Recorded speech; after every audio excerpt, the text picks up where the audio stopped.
Hi, day 23. Okay, so today I'm going to talk to you about the multiple intelligences. It's basically learning styles and I guess it's a theory that Howard Gardner came up with that children and adults actually learn through different types of intelligences. And in his, I guess, the different types of intelligences that he came up with was visual, linguistic, interpersonal, intrapersonal, logical and mathematical, musical, bodily, kinesthetics, and naturalistic. So these are sort of the types of way that people learn. And some, I guess, styles of learning are more beneficial for others. For different people, and especially in the classroom, we always do this with our children.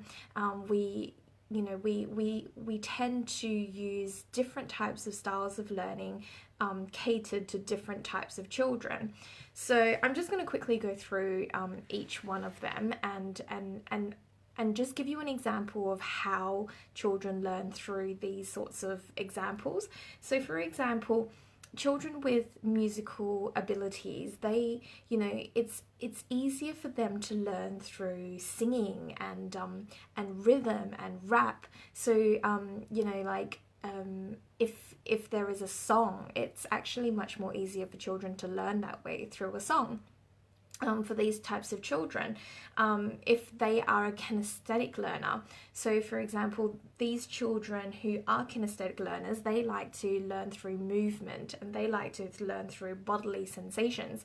So, lots of hands-on practical skills for these children are the best way to learn. And role playing it, lots of movement to get them to really understand the concept of what you're teaching. So especially in something like maths, we usually get children to use hands-on concrete materials to learn about numbers and to learn about addition and subtraction. So everything is very practical, and that's actually a really good way to help children to learn. I mean, like in geography, for example, we did this artwork to help them to understand it's just the basics of making I guess like the way that where the rivers are in the UK and where the mountains are in the UK really help them to understand the geography of the UK. And so that's like a D&T project that we did with our children in geography.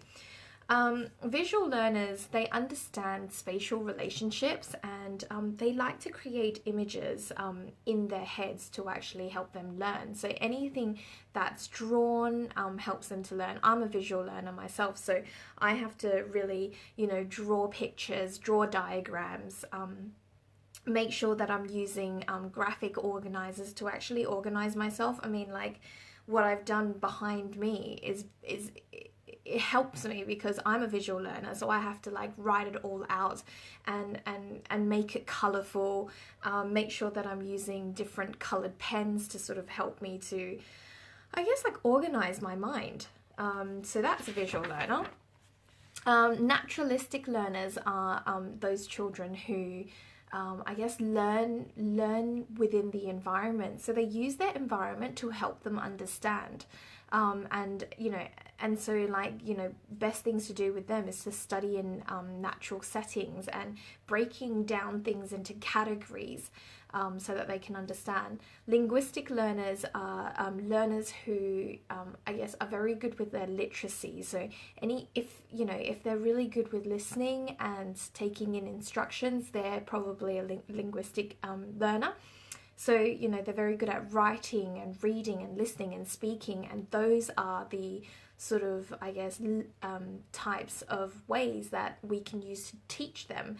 So, a lot of what education system is catered to a linguistic learner. So if you're not a linguistic learner, it is a little bit harder for you if your teacher is not catering to all the multiple intelligences. Then you've got your intrapersonal learner who has the ability to understand behaviors and feelings. So they're very empathetic, they're very independent, they are able to reflect on the information. So they're very reflective, and these are actually really good learners in terms of when you're giving them constructive feedback. They're able to actually, reflect on that feedback and then improve. A great way for intrapersonal learners to learn is to actually journal. And then you've got the interpersonal learners. So they are the people who really love learning within group situations. So these are the children or the learners who thrive when they're in a group, who thrive when they're discussing and when they're listening to their peers talk, and coming up with information that way. So in my classroom, I will always try and do teamworks and have children who really understand a concept to actually partner up with children who might not, but are very good with interpersonal skills, and who really enjoy learning through partnership and teams. And that's a way of providing leadership for someone who actually understands what they're talking about, and to teach someone else who can sort of speak their language. I mean, 5-year-olds, they all know how to speak each other's languages. And yeah, like study groups. I mean, sometimes, to help you with homework battles and stuff like that, it's probably much easier to get, to do it as a play date, do your homework together. And then the last one, obviously logical and mathematical sorts of learning behaviors, is they're actually the people who have the ability to understand and reason and problem solve by reasoning, by asking the why questions, by going, okay, well, why does this happen and what makes it happen that way? And they really like to analyze and organize information. So in a classroom and in my day, I would have all those different learning styles going on. So for example, in maths, I would start off with a song, for example, that helps children to learn how to count in 2s, 5s and 10s, for example. So that, and I get them to move. So I'm getting them to stand up, I'm getting them to sing it, I'm also getting them to dance to it. So what I'm doing there is I'm actually helping those children to learn maths through music and kinesthetic, so movement and music. And I'll also put it in front of, so I will also, not just music, but I'll also have it on a big screen so that they can dance to it, they can sing to it, and they can look at it. So those are the visual learners. Those are to help my visual learners to learn. And then, during the maths lesson, we, some days we might actually do it outside because it's really, really nice. And I might say to them, can you, we might do a pattern exercise, and I'll go, can you find patterns in nature? And that is helping the naturalistics to cater to those learners, to cater to those who need bodily movements, but needs to be outside, and also using the environment to help us to learn to recognize patterns. And then obviously with linguistic learners, I'm always talking to them, I'm always asking them questions, I'm always giving them instructions.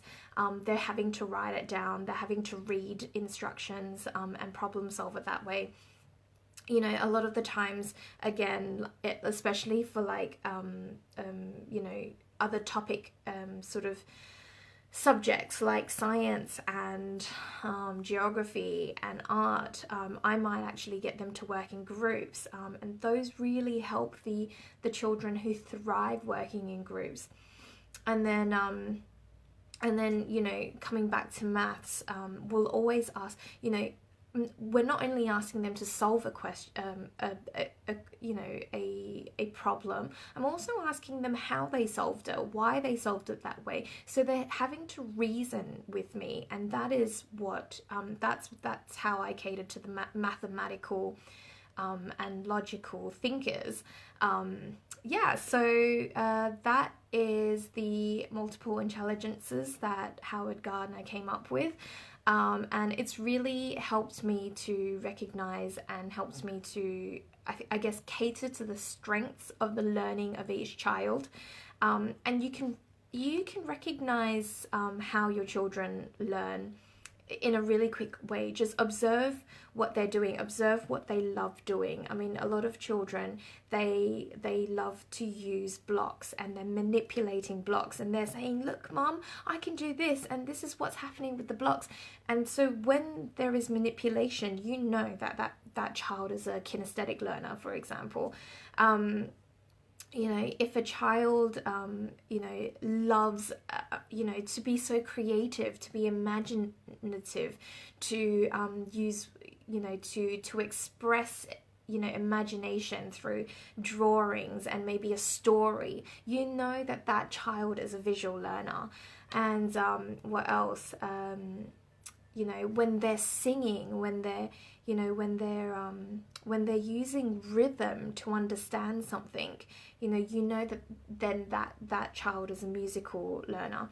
So with the multiple intelligences, you know, a child can have like many intelligence. So a child can actually be, for example, for me, I find myself more a visual learner, but I'm also very high on the kinesthetic learner. So I learn by doing, and I also learn by picturing and imagining what I have to learn. So those two are my types of learning. So, you know, it doesn't mean that your child only has one way of learning. They might have multiple ways of learning, and you just have to recognize that. So yeah, I hope that helps today, and I wonder if you can, I don't know, comment below to recognize what sort of learning styles you have, and how you've recognized that. So yeah, if you've recognized what your learning style is, please comment below and let me know. Great, see you later, bye.